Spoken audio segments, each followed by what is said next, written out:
السلام عليكم ورحمة الله وبركاته. الحمد لله نحمده ونستعينه ونستغفره ونؤمن به ونتوكل عليه ونعوذ بالله من شرور أنفسنا ومن سيئات أعمالنا. من يهده الله فلا مضل له ومن يضلل فلا هادي له ونشهد أن لا إله إلا الله وحده لا شريك له وأشهد أن محمدا عبده ورسوله الذي أرسله بالحق بشيرا ونذيرا وداعيا إلى الله بإذنه وسراجا وقمرا منيرا. فقد قال الله تعالى في كلامه المجيد وفي فرقانه الحميد. সকল আমার সঙ্গে জবান ছেড়ে দিয়ে উচ্চ আওয়াজে মুসলমানের মধ্যে বলেন আউযু বিল্লাহি মিনাশ শাইতানির রাজীম। বিসমিল্লাহির রাহমানির রাহিম। هل يستوي الذين يعلمون والذين لا يعلمون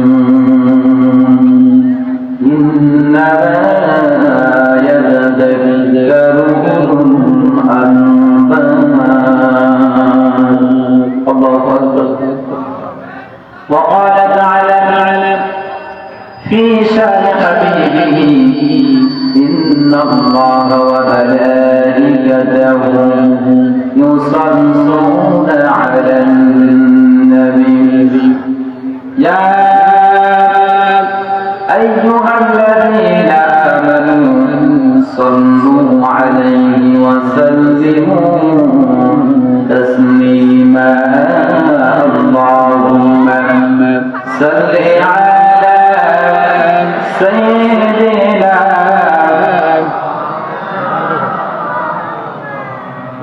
وعلى آل سيدنا مولانا محمد.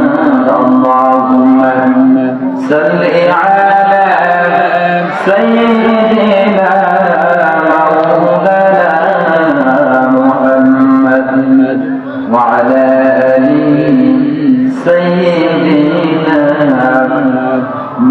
مولانا محمد.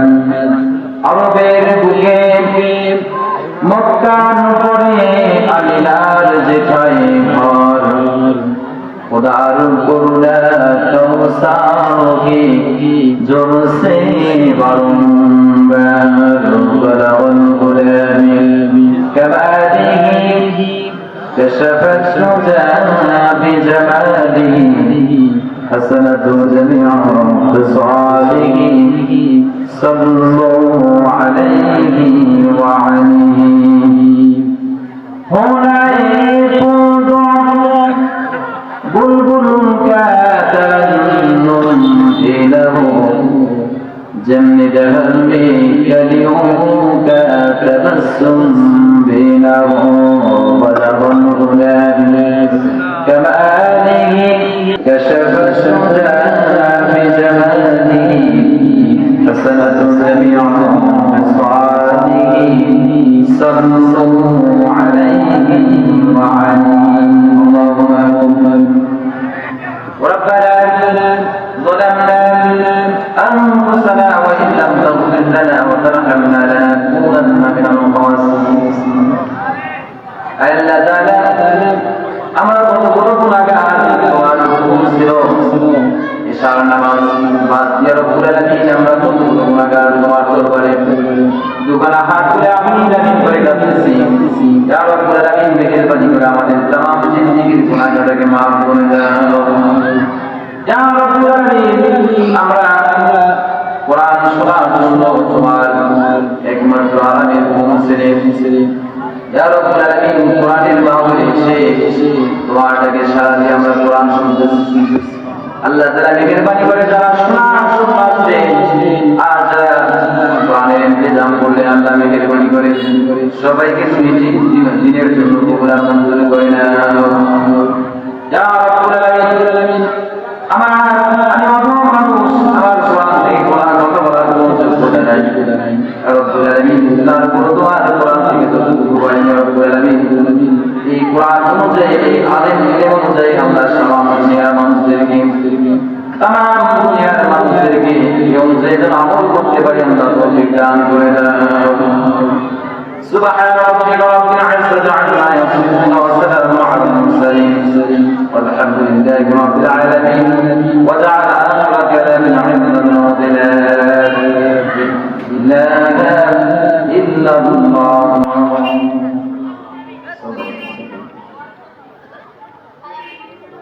বাণীনগর পূর্বপাড়া আলোর বিশ্বাসী সংগঠনের উদ্যোগে দ্বিতীয়তম এক বিশাল দর্শক কোরআন মাহফিলে উপস্থিত আছেন আজকের প্রধান অতিথি জনাব মোহাম্মদ সালেউদ্দিন আহমেদ মিলাদ, সাবেক সংসদ সদস্য লালমনিরহাট আসন 2। উপস্থিত আছেন সভাপতি সাহেব জনাব আলহাজ সিরাজুল ইসলাম, ভারপ্রাপ্ত প্রধান শিক্ষক বাণীনগর বিশ্ববিদ্যালয়, অবসরপ্রাপ্ত আল্লাহ রাব্বুল আলামিন তিনাদের হায়াতে বারাকা দান করে আমিন। উপস্থিত আছেন আজকে মাহফিলের বিশেষ অতিথিবৃন্দ, আর উপস্থিত আছেন আমার বাবার বয়সী মুরব্বিয়ানে কেরাম, আমার যুবক ভাইরা, দিনদার পরহেজগার মুত্তাকি ভাইরা। উপস্থিত আছেন জাতির শ্রেষ্ঠ সম্পদ নায়েবে রাসূলুল্লাহ কেরাম। উপস্থিত আছেন জাতির বিবেক সাংবাদিক বৃন্দ ভাইরা, বিভিন্ন প্রশাসনিক কর্মকর্তা ভাইরা, বিভিন্ন স্কুল কলেজ থেকে বিভিন্ন স্কুল কলেজ মাদ্রাসা মুদাররিসিনে কেরাম, দূর দূরান্ত থেকে আগত এবং কাছে থেকে আগত পর্দার আড়ালে অবলা সরলা সতী সাধবী মা ও বোনেরা, সকলের প্রতি আমার আবারও হৃদয় নিয়ে গাঢ় সালাম জানাচ্ছি। আশা করি সালামের জবাব জোরে হবে। আসসালামু আলাইকুম ওয়া রাহমাতুল্লাহ। যে আল্লাহ রাব্বুল আলামিন আপনাকে আমাকে কোরআনুল কারীমে কোরআনের কথা শোনার জন্য এই তাফসীরুল কোরআন মাহফিলে আসা বসা শোনার বসার তৌফিক এনায়েত করলেন, আমরা সেই রবের দরবারে লাখ কোটি শুকরিয়া জ্ঞাপন করি, বলি আলহামদুলিল্লাহ, বলি রব্বানা লাকাল হামদু হামদান কাসীরা তাইয়িবান মুবারাকান বিশ্ব মানবতার মুক্তির দিশায় যিনি সাইয়্যিদুল কাওনাইন খাদামান নাবিয়্যিন, নবীদের নবী, রাসূলদের রাসূল, মানবদের শ্রেষ্ঠ মানব, তার প্রতি আমরা সংক্ষেপে দরুদ শরীফ জানাই, বলি সাল্লাল্লাহু আলাইহি ওয়াসাল্লাম। প্রিয় ভাই, আমি আজকে আলোচনার একটি আয়াত তেলাওয়াত করেছি। আয়াতে তাৎপর্য হচ্ছে ইলমের গুরুত্ব ও ফজিলত সম্পর্কে। তার আগে আমরা যে কোরআন থেকে আলোচনা করব, এই হিসেবে আমাদের কোরআনের পরিসর সম্পর্কে আগে জানার দরকার আছে। তবে বলে ঠিক কিনা? কারণ আমরা যদি কোরআন না বুঝি তাহলে কোরআনের আলোচনা করে কিছু বোঝা যাবে না। ঠিক কিনা বলে? কোরআনের আলোচনা বুঝতে গেলে আগে কোরআন জানতে হবে। এই কোরআন থেকে যদি কথা হয় কারো কোনো সমস্যা আছে? জোরে বলে সমস্যা আছে? তাহলে আমরা সকলেই তেলাওয়াতের মাধ্যমে আমরা কোরআনের আলোচনায় সরাসরি আসার চেষ্টা করি। সকলে আমার সঙ্গে তেলাওয়াত করেন, আউযু বিল্লাহি মিনাশ শাইতানির রাজীম। বিসমিল্লাহির রাহমানির রাহিম। هل يستوي الذين يعلمون والذين لا يعلمون إنما يتذكر أولو الألباب صدق الله المولى العظيم। অর্থ হচ্ছে যারা নাকি জানে আর যারা জানে না তারা কি কোনোদিন সমান হতে পারে? যারা মূর্খ তারা কি কোনোদিন সমান হতে পারে?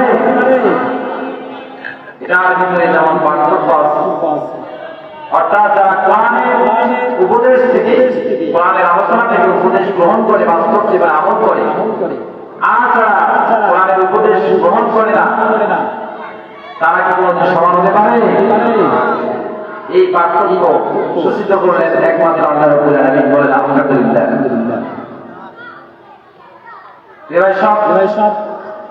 এই কোরআনটা এসেছে কার পক্ষ থেকে?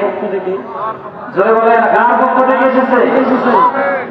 এই কোরআন যার পক্ষ থেকে এসেছে আমরা আগে তার পরিচয় সম্পর্কে জানি। আল্লাহ রাব্বুল আলামিন বলেন এই কোরআন পৃথিবীর ভিতরে আমি যে প্রেরণ করলাম, এই কোরআনের রচয়িতা সাধারণ কোনো মানুষ হতে পারে না। কোন কবি বা সাহিত্যিক এর রচনা করতে পারে নাই। এই কিতাবের রচয়িতা তিনি কোরআনের ভিতরে জানাই দিলেন তানজিলুম মির রাব্বিল আলামিন। সারা বিশ্বের প্রতিপালক তিনি, তার পক্ষ থেকে এই কোরআন নাযিল হয়েছে। বলেন সুবহানাল্লাহ। এই কোরআন যার প্রতি নাযিল হলেন তিনি হচ্ছেন আপনার আমার শ্রেষ্ঠ নবী, সবার সেরা নবী হচ্ছেন জনাবে মুহাম্মদুর রাসূলুল্লাহ সাল্লাল্লাহু আলাইহি ওয়াসাল্লাম। তিনি যখন পৃথিবীতে আসলেন, পৃথিবীতে আসার পূর্ব মুহূর্তে তিনি পৃথিবীও হয়ে গেলেন। তিনি এতিম হয়ে জন্মগ্রহণ করলেন। আবার জন্মের 7 বছর পরে তার মাতা ইন্তেকাল করলেন। তিনি অনেক দরিদ্রের ভিতরে লালিত পালিত হতে লাগলেন। তার পিতা মাতাগণ এমন দরিদ্র ছিলেন যে তারা তার সন্তানের জন্য কোনো কিছু উত্তরাধিকার সূত্রে কোনো সম্পত্তি রেখে যায় নাই। অনেক কষ্টের ভিতরে যিনি লালিত পালিত হলেন তিনি আর কেউ নন, তিনি আপনার নবী, শ্রেষ্ঠ নবী মুহাম্মদুর রাসূলুল্লাহ সাল্লাল্লাহু আলাইহি ওয়াসাল্লাম। তার উপরে এই কিতাব তার উপরে কোরআন নাযিল হয়েছে। এটা কোনো সাধারণ বাণী নয়। আল্লাহ রাসূল সাল্লাল্লাহু আলাইহি ওয়াসাল্লাম তিনি যখন এই আরব দেশের ভিতরে জন্মগ্রহণ করলেন, জন্মগ্রহণ করা 40টা বছর পর্যন্ত তিনি কোন স্কুল, কলেজ, মাদ্রাসায়, মক্তবে, ইউনিভার্সিটিতে লেখাপড়া করেন নাই। ওই সময় কোন স্কুল, কলেজ, মাদ্রাসা, ইউনিভার্সিটি ছিল না। শুধু আরবের ভিতরে একটা বিষয় প্রচলিত ছিল, কাব্য চর্চা। কাব্য চর্চা স্থানে কবিদের কাব্য চর্চা হতো। আর কবিরা উত্তম কাব্য রচনা করে তারা একে অপরের উপরে প্রাধান্য অর্জন করত। কিন্তু আল্লাহ রাসূল সাল্লাল্লাহু আলাইহি ওয়াসাল্লাম আল্লাহ রাব্বুল আলামিন কোরআনের ভিতরে অনেক কিছু সিদ্ধান্ত করেছিলেন যে তিনি কোনদিন কাব্য চর্চা করেন নাই। তিনি কোনদিন কবিতাও লেখেন নাই। কিন্তু আল্লাহ রাব্বুল আলামিন তার চরিত্রের ভিতরে এত মজা, এত সৌন্দর্য মন্দির দান করেছিলেন, যেটা চরিত্র আচার আচরণ তার যে মেধা মস্তিষ্ক শক্তি সত্যবাদীরা আমানতদারীরা মানুষকে আকর্ষণ করেছে। আরবের কাফেররা সমস্ত শ্রেণীর মানুষেরা তারাকে আলাদা বলে রাখতো, আর তারাকে সবাই সম্মান স্নেহ বলতো বলে সুবহানাল্লাহ।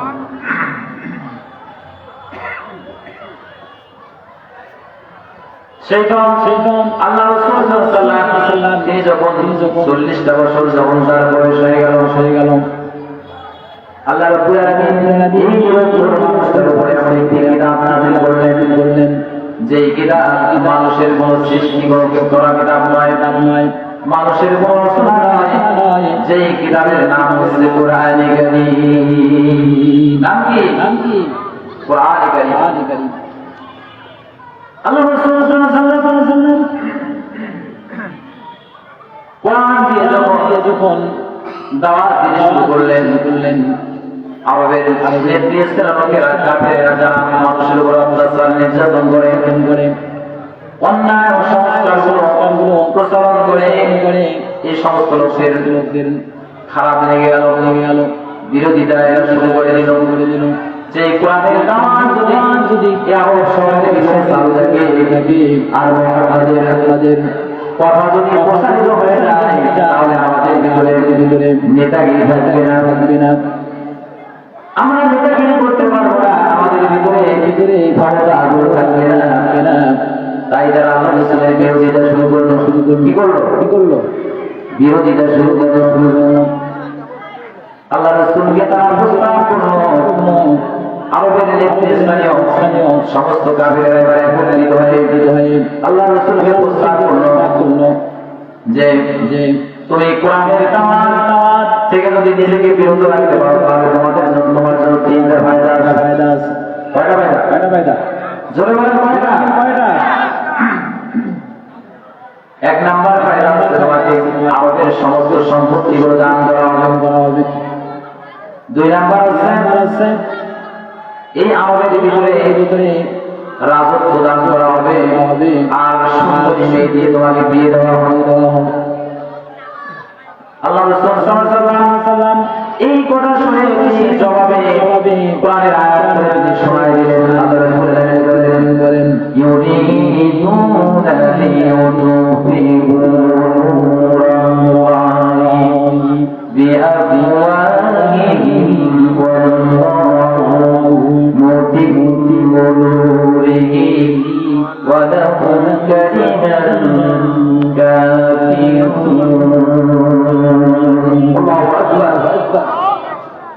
কাফিররা যতই তারা আল্লাহর দ্বীনকে নির্বাচিত করার জন্য যতই ষড়যন্ত্র করুক না কেন, কিন্তু আল্লাহ রাব্বুল আলামিন বলেন তারা যতই চেষ্টা করুক না কেন, এই কোরআনের আমলে এই দ্বীনকে কেউ নির্বাচিত করতে পারবে না। সুবহানাল্লাহ। এবার কাফেররা বললেন আল্লাহ রাসূলের বিরুদ্ধে যুদ্ধ শুরু করে দিলেন। আল্লাহ রাসূল সাল্লাল্লাহু আলাইহি ওয়াসাল্লাম এ থেকেও তিনি নিজেকে ভয় পান না। আল্লাহ রাসূল সাল্লাল্লাহু আলাইহি ওয়াসাল্লাম বললেন এবার তিনি কোরআনের দাওয়াত সবার সামনে তিনি প্রচার শুরু করে দিলেন। বলে সুবহানাল্লাহ। মক্কার বন্দি পেরিয়ে যখন আরবের অন্যান্য হেজাজের এলাকা পর্যন্ত পৌঁছে গেল কোরআনের দাওয়াত, এবার সমস্ত কাফেররা উপযোগ হয়ে গেল যে কিভাবে এই মুহাম্মদ যদি কোরআনের দাওয়াতগুলোকে প্রচার করে আসন্ন হাসরের বংশের লোকগুলো তার দাওয়াতে কোরআনের প্রতি কি করবে, তারা প্রভাবিত হবে। এমনি করে মুহাম্মাদের উপরে তারা আকর্ষিত হয়ে যাবে, দিন ইসলামের লোকগুলো বেড়ে যাবে। এবার তারা কি করলেন? সমস্ত কাফেররা একটা বসে পরামর্শ বৈঠক শুরু করলেন যে কিভাবে এই মুহাম্মাদের কোরআনের দাওয়াতকে বন্ধ করা যায়। এবার সমস্ত কাফেররা ঐক্যজোট হয়ে তারা একটা পরামর্শ সভা আয়োজনের ভিতরে এবার বয়সে ওয়ালিদ ইবনে করলেন তেনাকে সভাপতি বানালেন আর সমস্ত কাফেররা বললেন ও মুগিরা সাহেব আপনি আমাদেরকে এমন একটা প্রস্তাব এমন একটা উত্তর দেন যে হজের ঘোষণা আমরা এমন একটি কথা বলতে পারি মোহাম্মদ সম্পর্কে জেনে যে মানুষ যেন তাকে ভুল ধারণা মনে করে যে তার কোরআনের দাওয়াত এটা আসলে আল্লাহর পক্ষ থেকে কোরআন নয় এটা আসলে তার নিজের একটা বানানো রচনা। এবার মুগিরা নিজেকে কি করলেন একটু চিন্তা ভাবনা করে তিনি বললেন যদি তোমাদেরকে কোনো কিছু বলতেই হয় তাহলে তোমরা বলবা যে মুহাম্মদ হোসেন জাদুকর কি বলবে জাদুকর সে জাদুকর মানে পিতা পুত্র স্বামী স্ত্রীর ভিতরে দ্বন্দ্ব লাগাই দিতে পারে পার্থক্য সৃষ্টি করতে পারে তোমরা তাকে জাদুকর। এই প্রস্তাবের সমস্ত কাফেররা একমত হয়ে গেল তারা বললেন এটাই বলা এবার তারা এভাবে বলতে লাগলো মানুষদের সামনে দেশে জাদুকর নজরিতে হারিস আমাদের একজন বড় সর্দার ছিলেন তিনি বললেন তার সমস্ত জাতিকে নিজের জাতিকে বললেন বাবার জাতির লোকেরা তোমরা এক বিপদের সম্মুখীন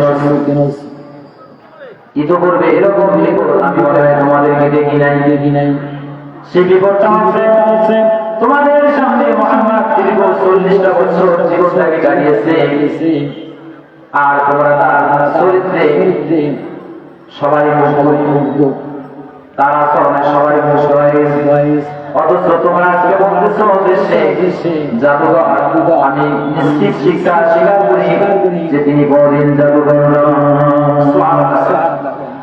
সকলে একটু জেগে পড়ে লা ইলাহা ইল্লাল্লাহ লা ইলাহা